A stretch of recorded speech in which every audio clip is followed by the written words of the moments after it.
This is the Hotpot 515 variable bubblers.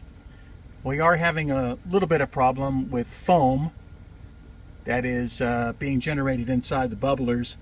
This is from the autoflow tanks overflowing just a little bit, and over a period of hours that contaminates the water and produces foam. Now on the left is the manometer reading for the hydrogen output, and on the right is the oxygen output. Hydrogen on the left, oxygen on the right.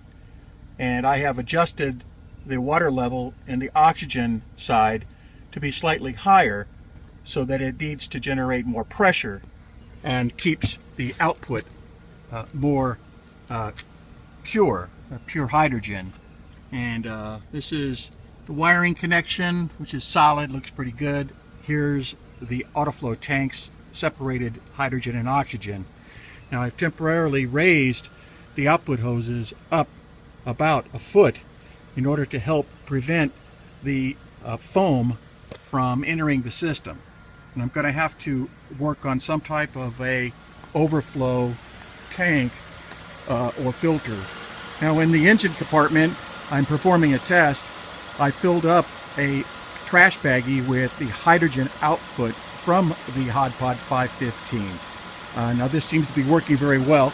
This is pure hydrogen, H2, that is coming out of the system.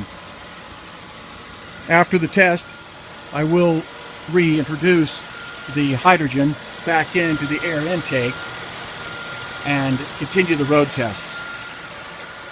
Hotpot 515. Looking good.